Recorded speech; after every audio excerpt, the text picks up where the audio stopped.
Ámbito social. La sociedad de Jesús era muy clasista.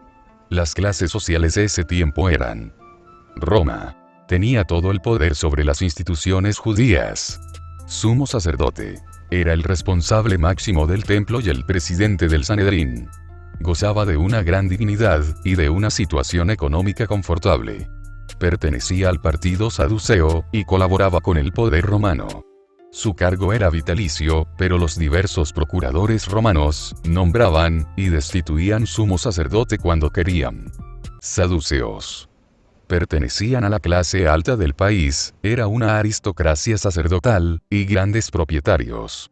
Políticamente colaboraban con el poder romano intentando mantener el orden público. Religiosamente eran muy conservadores. Se atenían a la ley antigua, y no creían en el reino venidero, ni en la resurrección. Sacerdotes. Eran unos 700, que se encargaban de atender el templo. El clero era pobre, vivía de las ofrendas, y de oficios que buscaba por su cuenta. Los escribas. La mayoría eran laicos. Su misión consistía en explicar y actualizar la ley en función de los nuevos tiempos, y de los problemas que se planteaban. Fariseos. La palabra significa separado. Eran hombres piadosos que conocían bien la ley, y la cumplían al pie de la letra. Ejercían gran influencia en el pueblo, hasta los jefes religiosos seguían sus consejos. Pertenecían a una clase media, eran artesanos, y pequeños comerciantes. Ellos querían estar separados de los que no conocían la ley, y eran considerados impuros por no cumplirla. Eran nacionalistas y hostiles a los romanos, pero no usaban la fuerza, sino que esperaban un Mesías, que establecería el reino de Dios, y echaría a los romanos y demás ocupantes del país. Celotes. Era un movimiento extremista, y armado. Su nombre significa sentirse celoso de.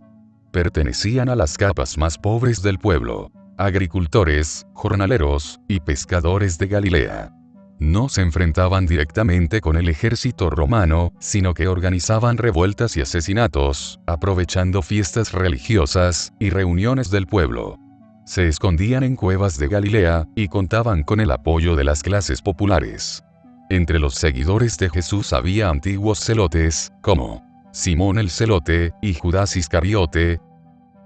El pueblo era la clase social inferior, la plebe. Estaba compuesta fundamentalmente por habitantes del campo, muchas veces descendientes de extranjeros, que conocían la ley solo en lo fundamental, y ni siquiera eso cumplían.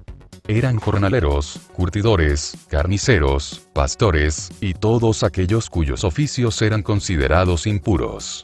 Era la gran masa del país. Mujeres. No tenían los mismos derechos civiles y religiosos que el hombre. Dependían totalmente de su padre hasta los 12 años, en que se celebraban los esponsales y un año después el matrimonio. Entonces pasaban a depender totalmente de su marido. Este podía divorciarse, la mujer no. En el templo, la mujer no podía pasar del atrio reservado a los gentiles, y a las mujeres. En el culto de la sinagoga o del templo, no cumplía papel alguno, solamente escuchaba. La mujer era considerada como menor de edad, y dependía siempre del hombre. Marginados. En Palestina, había grandes grupos marginados por causas religiosas, morales o racistas.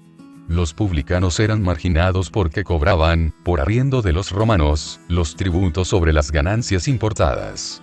Como el dinero cobrado tenía que sobrepasar el tributo, para que les quedara ganancia, cometían muchos abusos, y el pueblo en general los odiaba, y los tenía por ladrones. Algunos enfermos, sobre todo de la piel, eran tenidos por leprosos, y de afecciones mentales y nerviosas, calificados como posesos, se veían apartados de toda vida social, incluso de la religiosa.